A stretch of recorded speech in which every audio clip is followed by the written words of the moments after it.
Hello' student, welcome to my YouTube channel. সকলোকে Imran Assam academy YouTube চেনেললৈ স্বাগতম। চ' ইতিমধ্যে গুৱাহাটী ইউনিভাৰ্চিটিয়ে এখন ইম্পৰ্টেণ্ট ন'টিছ জাৰি কৰিছে। যিসকল শিক্ষাৰ্থীয়ে 2023 বৰ্ষত ফাৰ্ষ্ট ছেমিষ্টাৰ বেক লাগিছিল, সেইসকল শিক্ষাৰ্থীৰ বাবে বেক এক্সামিনেশ্যন ফৰ্ম ফিল আপৰ কাৰণে ন'টিছ এখন মুকলি কৰিছে।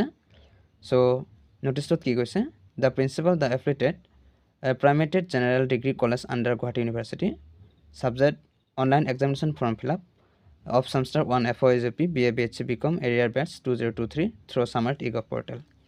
So যিসকল শিক্ষাৰ্থী 2023 বৰ্ষত বেক লাগিছিল সেইসকল শিক্ষাৰ্থীৰ বাবে অনলাইন ফৰ্ম ফিল আপ কৰিব লাগিব আৰু Samart e-gov portalৰ যোগেদি।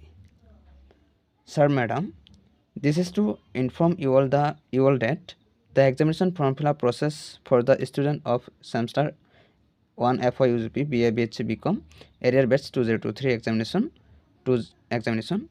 in 2024 will be done through Samart e-gov portal as per the dates mentioned below. আৰু তোমালোকৰ ইতিমধ্যে তাৰিখটো দিয়া হৈছে, তলত দিয়া হৈছে তাৰিখটো। চ' তোমালোকে গমেই পালা যে 2023 বৰ্ষত BA BHC BCom যি ষ্ট্ৰীমেই নহওক কিয়, যিসকল শিক্ষাৰ্থীৰ বেক লাগিছিল ফাৰ্ষ্ট ছেমিষ্টাৰত, তেওঁলোকে অনলাইনৰ যোগেদি ফৰ্ম ফিল আপ কৰিব লাগিব আৰু Samart e-gov portaলৰ যোগেদি তেওঁলোকে ফৰ্ম ফিল আপটো কৰিব লাগিব। Examination form fill up will be done through Samart e-gov portal from 2nd January 2025 to 5th January 2025. So জানুৱাৰী মাহৰ 2 তাৰিখৰ পৰা 5 তাৰিখৰ ভিতৰত তোমালোকে ফৰ্ম ফিল আপ কৰিব লাগিব। চ' ইতিমধ্যে ফৰ্ম ফিল আপ আৰম্ভ হৈ গৈছে। চ' তোমালোকে 5 তাৰিখৰ ভিতৰত ফৰ্ম ফিল আপ কৰাৰ কাৰণে চেষ্টা কৰিবা, কাৰণ গুৱাহাটী ইউনিভাৰ্চিটি ইমান সুবিধা নহয়, তোমালোকে এই কথাষাৰ সকলোৱে গম পোৱা। চ' 2 তাৰিখৰ পৰা 5 তাৰিখৰ ভিতৰত সকলোৱে ফৰ্ম ফিল আপ কৰাৰ কাৰণে চেষ্টা কৰিব। আৰু যিসকল শিক্ষাৰ্থী ইতিমধ্যে ফৰ্ম ফিল আপ কৰা নাই, চ' তোমালোকে জৰুৰী ফৰ্ম ফিল আপ কৰাৰ কাৰণে চেষ্টা কৰিবা।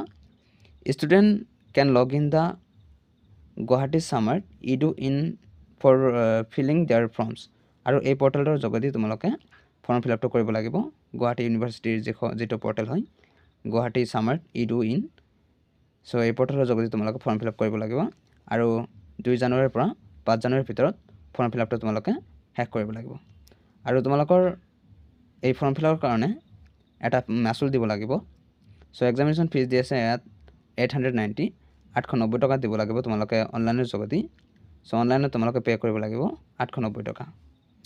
আৰু ইয়াত এটা নোট দিছে, নোটত কৈছে যে যিবোৰ ছাবজেক্টৰ মানে প্ৰেক্টিকেল মাৰ্ক আছে, সেই ছাবজেক্টবোৰ তোমালোকৰ প্ৰেক্টিকেল যিটো মাচুল হয়, এই প্ৰেক্টিকেল মাচুলটো কলেজ বা ডিপাৰ্টমেণ্টৰ পৰা ধাৰ্য কৰা হ'ব।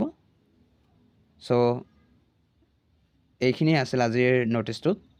চ' যদি ক্লাছটো ভাল লাগে তেন্তে ক্লাছটো এটা লাইক কৰি দিব আৰু এনেকুৱা ভিডিঅ' পাবৰ কাৰণে আমাৰ এই চেনেলটো ছাবস্ক্ৰাইব কৰি ল'বা।